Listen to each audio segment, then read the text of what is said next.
नमस्कार दोस्तों, आप सभी का फिर से स्वागत है हमारे डीएस स्टडी चैनल पर। तो दोस्तों, आज हम इस वीडियो के अंदर पढ़ेंगे सीटेट 2021 का प्राथमिक स्तर का जो पेपर हुआ था 29 दिसंबर 2021 को, उसका बाल विकास एवं शिक्षा शास्त्र यानी सीडीपी का जो भाग है उसको आज हम इस वीडियो के अंदर सॉल्व करने वाले हैं। दोस्तों, इससे पहले हमने सीटेट के सभी ऑनलाइन वाले पेपर थे वो सभी हमने करा दिए हैं और ऑफलाइन वाले भी सभी करा दिए हैं। अगर वो आपने वीडियो नहीं देखी है तो प्लेलिस्ट में जाकर आप देख सकते हैं। तो दोस्तों, इस वीडियो के अंदर हमने सीडीपी के 30 प्रश्न लिए। इन 30 प्रश्नों में से आपके कितने प्रश्न ठीक हुए आप हमें कमेंट बॉक्स में जरूर बताएं। चलिए दोस्तों, शुरू करते हैं आज के प्रश्न नंबर 1 से। बालक का विकास किन क्षेत्र में बटा है? 1 गामक, मनोवैज्ञानिक, संवेदनात्मक और सामाजिक। 2 शारीरिक, संज्ञानात्मक, आध्यात्मिक और संवेदनात्मक। 3 शारीरिक, संज्ञानात्मक, गामक और सामाजिक। या फिर 4 मनोवैज्ञानिक, शारीरिक, सामाजिक और संवेदनात्मक। तो दोस्तों, इस प्रश्न का जो सही उत्तर होने वाला है हमारा ऑप्शन नंबर 2 यानी कि शारीरिक, संज्ञानात्मक, आध्यात्मिक और संवेदनात्मक। नेक्स्ट, निम्नलिखित में से कौन सा सिद्धांत यह दर्शाता है कि विकास दिशात्मक है यानी सिर से पैर की ओर है? 1 शीर्षगामी सिद्धांत। 2 अधोगामी सिद्धांत। 3 विशिष्टता से संबंधित सिद्धांत। या 4 मात्रात्मक परिवर्तन सिद्धांत। तो दोस्तों, इस प्रश्न का जो सही उत्तर होने वाला है हमारा ऑप्शन नंबर 1 यानी कि शीर्षगामी सिद्धांत। नेक्स्ट,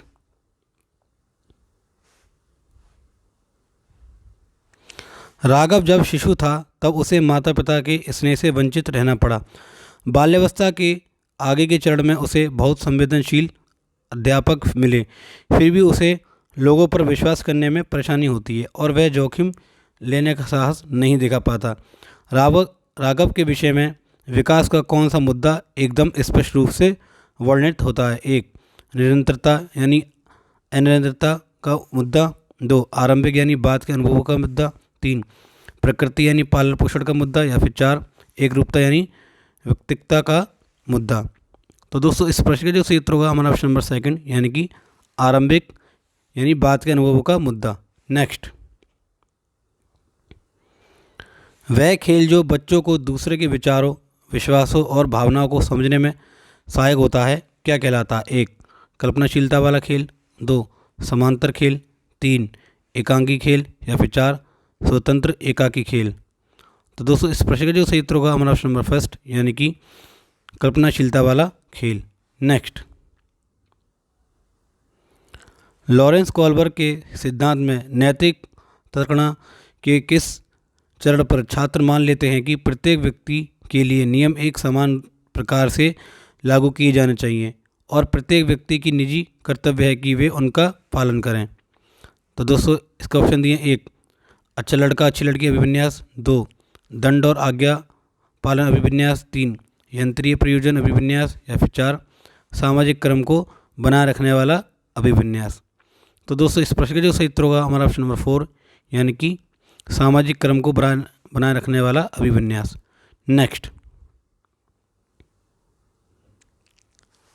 अपने लंबे मगर कम चौड़े गिलास में नींबू पानी के स्तर की ओर इशारा करते हुए सारा अपनी बहन को चिढ़ाती है कि उनके पिताजी ने उसे ज़्यादा नींबू पानी दिया है।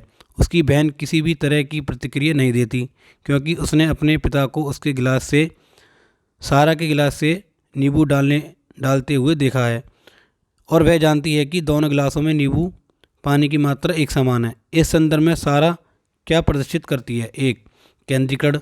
2 जीववाद। 3 क्रमबद्धता। या फिर 4 वर्ग समावेशन।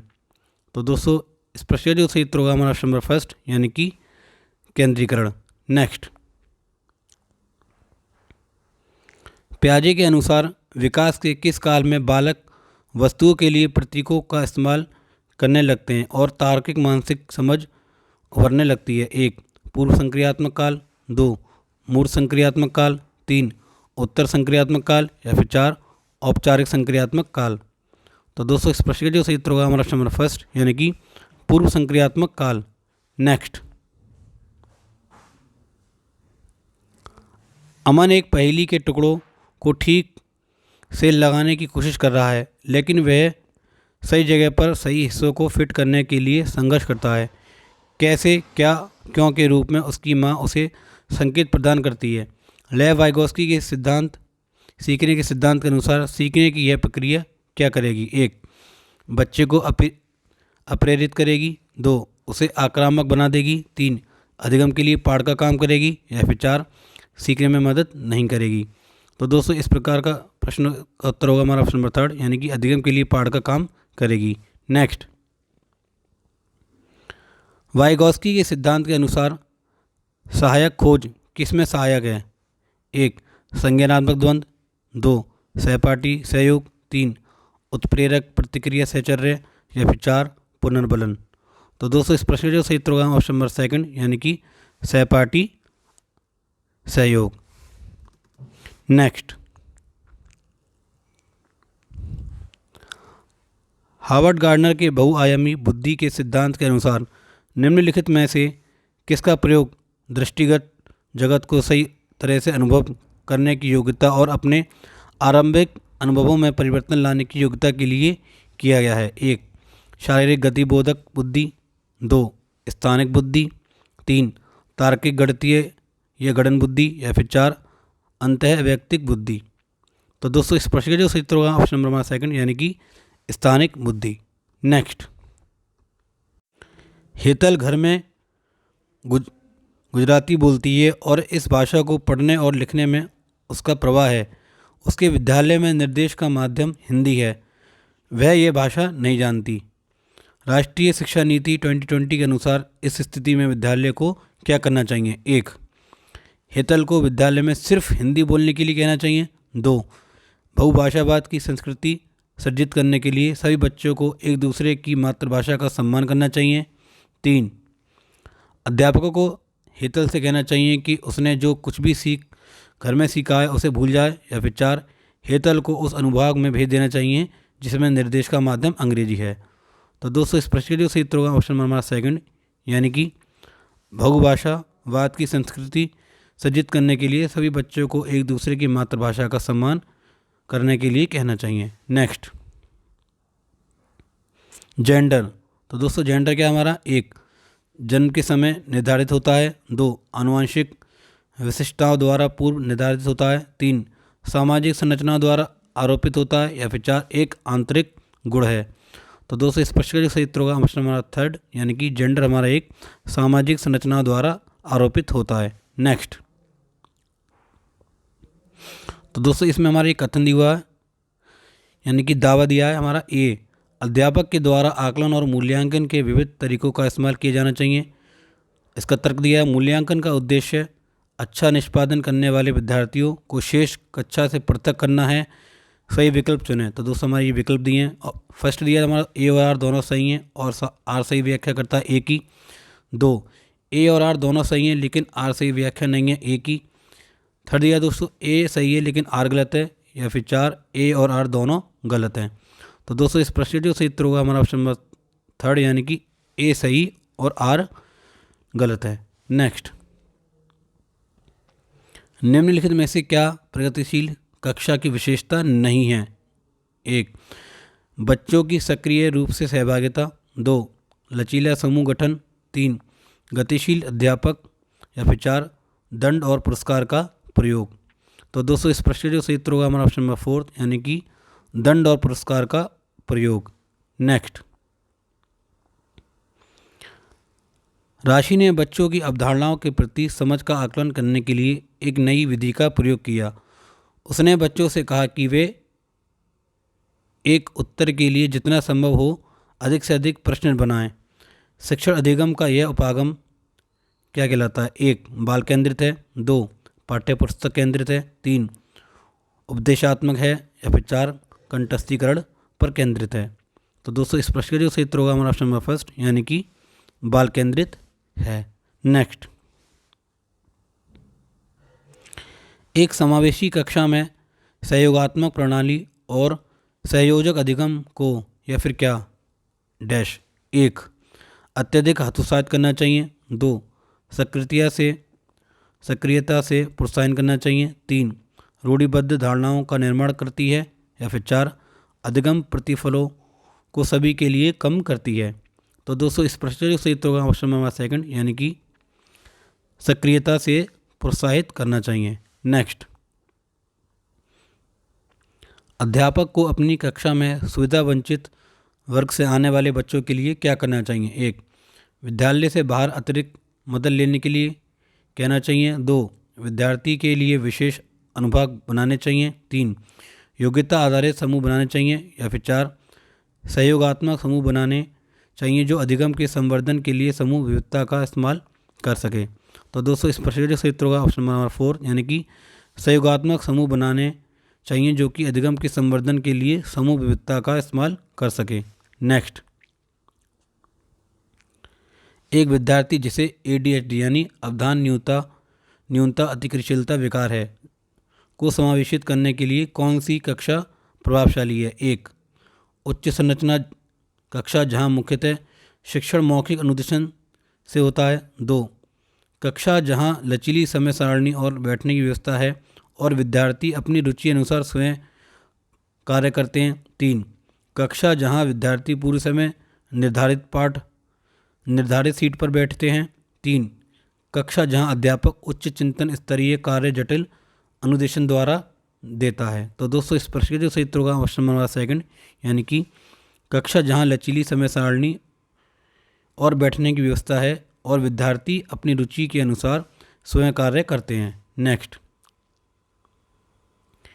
एक नवीन परिस्थिति में दूसरों की तुलना में अधिक अपसारी चिंतन करने वाले व्यक्ति की बुद्धि का वर्गीकरण क्या है? एक, अंतर्व्यक्ति बुद्धि। दो, व्यवहारिक बुद्धि।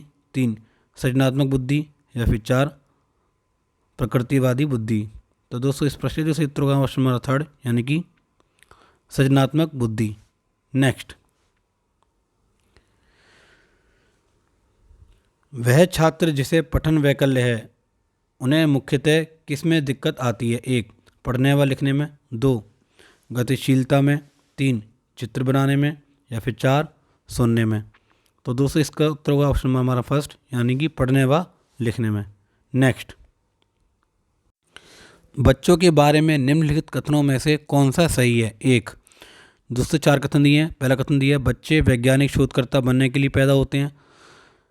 सेकंड, बच्चे पर्यावरण के सक्रिय अन्वेषक हैं। तीन, बच्चे वयस्कों की तरह सोचते हैं, सिर्फ उनसे कम। या फिर चार, बच्चे सामाजिक अंतःक्रिया द्वारा अपने परिवेश से अर्थ सृजित करने के लिए पैदा होते हैं। तो दोस्तों इसमें हमारे ऑप्शन दिए हैं। फर्स्ट दिया हमारा थर्ड और फोर्थ सही है। सेकंड दिया हमारा फर्स्ट एंड सेकंड सही है। थर्ड दिया हमारा फर्स्ट सेकंड एंड फोर्थ सही है। या फिर चार, हमारा सेकंड थर्ड एंड फोर्थ सही है। तो दोस्तों इस प्रश्न का जो सही उत्तर होगा हमारा ऑप्शन नंबर थर्ड, यानी कि फर्स्ट सेकंड एंड फोर्थ सही है। तो दोस्तों फर्स्ट एंड सेकंड फोर्थ देखते हैं कौन से हमारे। फर्स्ट दिया हमारा दोस्तों बच्चे वैज्ञानिक शोधकर्ता बनने के लिए पैदा होते हैं, ये ठीक है। सेकंड, बच्चे पर्यावरण के सक्रिय अन्वेषक हैं, ये ठीक है। और फोर्थ दिया हमारा बच्चे सामाजिक अंतःक्रिया द्वारा अपने परिवेश से अर्थ सृजित करने के लिए पैदा होते हैं। नेक्स्ट, विद्यार्थियों के काम में त्रुटियों के विश्लेषण का मुख्य उद्देश्य क्या है? एक, विद्यार्थियों को श्रेणीबद्ध करना और योग्यता आधारित समूह में प्रस्तुतीकरण करना। दो, बच्चों की सोच चिंतन को समझना। तीन, विद्यार्थी को किसी भी तरह की गलती करने के लिए फटकारना। या फिर चार, विद्यालय में अध्यापकों की क्षमता की तुलना करना। तो दोस्तों इस प्रश्न जो सही उत्तर होगा हमारा ऑप्शन नंबर सेकंड, यानी कि बच्चों की सोच चिंतन को समझना। नेक्स्ट, अधिगम किसके द्वारा प्रभावित होता है? तो दोस्तों हमारे चार कथन दिए हैं। एक, मनोवैज्ञानिक कारकों से। दो, सामाजिक सांस्कृतिक कारकों से। तीन, विद्यालय से संबंधित कारकों से।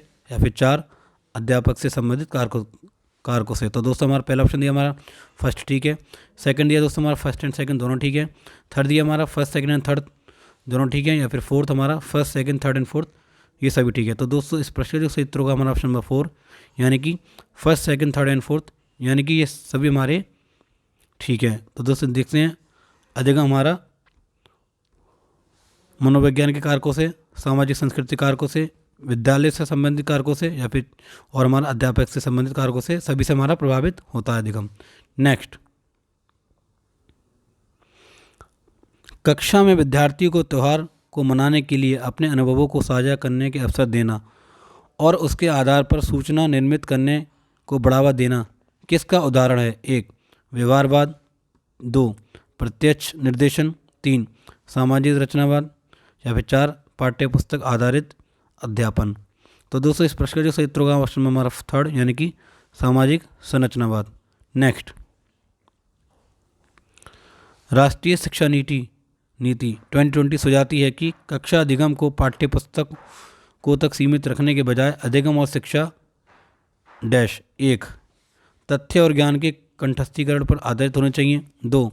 प्रत्येक 3 माह के बाद विद्यार्थियों की विषय वस्तु को बढ़ा देना चाहिए। 3. खोजबीन और समालोचनात्मक चिंतन के विकास पर केंद्रित होने चाहिए। या फिर 4. परीक्षाओं के लिए सीखने पर केंद्रित होने चाहिए। तो दोस्तों इसका उत्तर हमारा ऑप्शन नंबर थर्ड यानी कि खोजबीन और समालोचनात्मक चिंतन के विकास पर केंद्रित होने चाहिए। नेक्स्ट, स्मृति विषयक युक्ति कौन सी है? 1. वह तकनीक जो याद करने में मदद करती है। 2. संवेगों के नियमन के लिए तकनीक। 3. एक प्रभावशाली व्यवहारवादी युक्ति। या फिर 4. प्रक्रियात्मक ज्ञान का उदाहरण। तो दोस्तों इस प्रश्न का जो सही उत्तर होगा ऑप्शन नंबर हमारा फर्स्ट यानी कि वह तकनीक जो याद करने में मदद करती है। नेक्स्ट, अनुज कक्षा 3 को पर्यावरण अध्ययन पढ़ाता है। वह हमेशा अपने विद्यार्थियों को किसी भी विषय से परिचित कराने के एकदम बाद मानस मंथन यानी ब्रेन स्टॉर्मिंग करवाता है। तो यह युक्ति निम्नलिखित में से किसे समन्वित करेगी? 1. रटकर सीखना। 2. दृष्टिकोण जानना। 3. समालोचनात्मक चिंतन। या फिर 4. खोजबीन। तो दोस्तों इन 4 पॉइंटों में से कौन सा पॉइंट हमारा ठीक है? तो पहला ऑप्शन दिया दोस्तों हमारा फर्स्ट एंड फोर्थ ठीक है। सेकंड दिया हमारा फर्स्ट सेकंड एंड फोर्थ ठीक है। थर्ड दिया हमारा दोस्तों सेकंड एंड थर्ड ठीक है। और फोर्थ दिया हमारा सेकंड थर्ड एंड फोर्थ ठीक है। तो दोस्तों इस प्रश्न का जो सही उत्तर होगा हमारा ऑप्शन नंबर 4 यानी कि सेकंड थर्ड एंड फोर्थ हमारे ऑप्शन ठीक है। देखते हैं सेकंड थर्ड एंड फोर्थ कौन से हैं। तो दोस्तों सेकंड थर्ड एंड फोर्थ यानी दृष्टिकोण जानना, समालोचनात्मक चिंतन और खोजबीन, ये तीनों पॉइंट हमारे ठीक है। नेक्स्ट दोस्तों हमारा कथन दिया है, सभी बच्चे परीक्षाओं में अच्छे अंक लाएं। यह सुनिश्चित करने के लिए बच्चों में असफलता का भय और उपलब्धि का दबाव पैदा नहीं करना चाहिए। तो दोस्तों इसका कारण दिया, अर्थपूर्ण अधिगम हो सके इसके लिए महत्वपूर्ण है कि बच्चे शारीरिक और भावात्मक सुरक्षा महसूस कर सकें। सही विकल्प चुनें। तो दोस्तों हमारे विकल्प दिए ए और फर्स्ट दिया हमारा ए और आर दोनों सही हैं और आर सही व्याख्या करता है ए की। सेकंड दिया दोस्तों हमारा ए और आर दोनों सही है लेकिन आर सही व्याख्या नहीं है ए की। थर्ड दिया दोस्तों हमारा ए सही है लेकिन आर गलत है। या फिर 4 ए और आर दोनों गलत है। तो दोस्तों इस प्रश्न का जो सही उत्तर होगा ऑप्शन नंबर हमारा फर्स्ट यानी कि ए और आर दोनों सही हैं और आर सही व्याख्या करता है ए की। नेक्स्ट, एक विद्यार्थी अलीजा जिसका नियंत्रण केंद्र आंतरिक है परीक्षा में असफल होने के लिए किसे जिम्मेदार ठहराएगी? 1. उसकी योग्यता में कमी। 2. परीक्षा प्रश्न पत्र में कठिनाई। 2. 3. दुर्भाग्य। या फिर 4. अध्यापक का उसके प्रति पूर्वाग्रह या पक्षपात। तो दोस्तों इस प्रश्न का जो सही उत्तर होगा हमारा फर्स्ट यानी कि उसकी योग्यता में कमी। नेक्स्ट, ये दोस्तों आज का आखिरी प्रश्न है। एक अध्यापिका चाहती है कि उसके विद्यार्थी आंतरिक रूप से अभिप्रेरित रहें। उसे क्या करना चाहिए? 1. उसे कक्षा में प्रतियोगिताओं को प्रोत्साहित करना चाहिए और बच्चों में तुलना करना चाहिए। 2. बच्चों में डर और चिंता पैदा करनी चाहिए। 3. भौतिक पुरस्कार देने चाहिए। या फिर 4. बच्चों में जिज्ञासा प्रोत्साहित करने चाहिए और सीखने के आनंद को अभिप्रेरित करना चाहिए। तो दोस्तों इस प्रश्न का जो सही उत्तर होगा हमारा ऑप्शन नंबर 4 यानी कि बच्चों में जिज्ञासा प्रोत्साहित करने चाहिए और सीखने के आनंद को अभिप्रेरित करना चाहिए। तो दोस्तों मैं आशा करता हूँ आपको ये वीडियो अच्छी लगी होगी। और दोस्तों आपको ये वीडियो अच्छी लगी तो ज़्यादा से ज़्यादा शेयर करें और चैनल पर नए हैं तो चैनल को सब्सक्राइब करें और दोस्तों बेल आइकन को जरूर प्रेस करें ताकि आने वाली वीडियो तक आपको नोटिफिकेशन पहुँच सके। मिलते हैं दोस्तों अपनी अगली वीडियो में। तब तक के लिए थैंक्स फॉर वॉचिंग।